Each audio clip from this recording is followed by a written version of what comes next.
مساكم الله بالخير اخواني. اليوم شفت واحد من الشباب سلم علي، قال لي سيف انا اتابعك وانت حسابك كذا وانت انسان كذا، قال كلام وايد طيب عني وعن حسابي، ويا رب اكون عند حسن ظن هذا الانسان وكل حد يتابعني في الحساب. قال لي سيف انا كلمتك قبل فترة خبرتك عن موضوعي، لكن انت وعدتني انك انت تنشر لكنك ما نشرت. قلت له ذكرني. لما ذكرني قلت له أنا ما نسيتك، موضوعك أصلا في بالي، لأني قبل سنة ونص أو سنتين أعرف شخص أنا أعرفه شخصيا مر بنفس هاي الظروف، ولكن نفس هاي المواضيع أنا ما أحب يعني أقولها في حسابي، لأن في فترة من فترات تكلمت عن موضوع السحر، ما ارتحت وايد، تميت أفكر، قامت تيني تعليقات وغير اللي يدخل على الخاص يخبرني عن مواقف صارت لهم، فحسيت اني انه مشوش، ولكن اصر علي، قال لي ما يحتاج تقول السالفة كلها، ولكن هذه نصيحة لوجه الله تعالى وحلفتك ان تقوله في حسابك علشان غيرك يتعلم. قال لي شوف، كلنا نحب الهدايا، اكيد كل حد يحب انه حد يهدي هدية سواء كان بمناسبة او بدون مناسبة، ولكن قال لي احذر، الحذر ثم الحذر إذا جاتك هدية من شخص مجهول. يعني يتصل فيك مندو يقول لك في هدية لك، عطنا اللوكيشن، تسأله من منو الهدية، يقول لك والله ما عندي أي معلومات عن المرسل.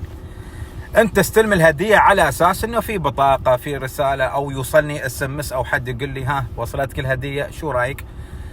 هدية مجهولة المصدر.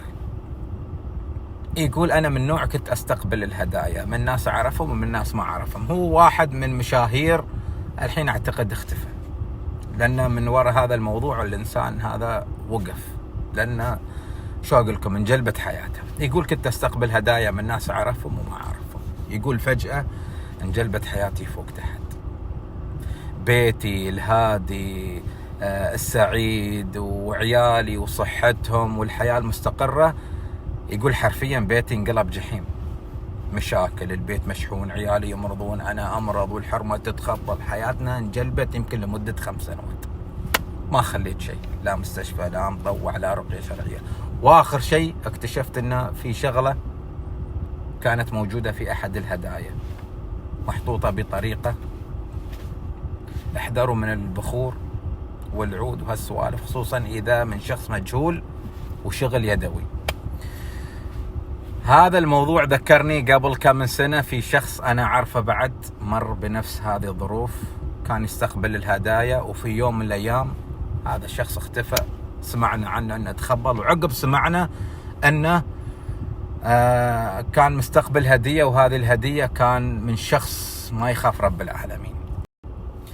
نحن في زمن اللي يبغي يضرك ما يحتاج يجيك فيس تو فيس، عنده وايد طرق، ومن ضمنها والعياذ بالله الشرك في الله، يدخل في أمور السحر، يطرش لك مثل هدية. في واحد طرشوا له هدية، يعني وايد هدايا يستقبل، لكن محفظة براند، داخل المحفظة تخيل شالين الخيوط وحاطين داخله تميمة أو حجاب، ما أدري شو يسمونه، سحر بس عشان يضرون هذا الإنسان. أعوذ بالله من شر النفوس. فالواحد يحذر، كلنا نحب الهدايا سواء كانت رخيصة أو غالية، الهدية ترى تفرحك بمناسبة أو بدون مناسبة، لكن الحذر إذا وصلتك هدية من مجهول. أصلا لازم تفكر فيها، هدية من مجهول ليش؟ أوكي، واحد بيطرش لك هدية على الأقل بيقول لك أنا فلان، أما من شخص ما يبى يعرف منو اللي مطرش، هني أنت خلى السحر على جنب، هني علامات استفهام وتعجب. الله يحفظكم ويحفظ الجميع من شر النفوس.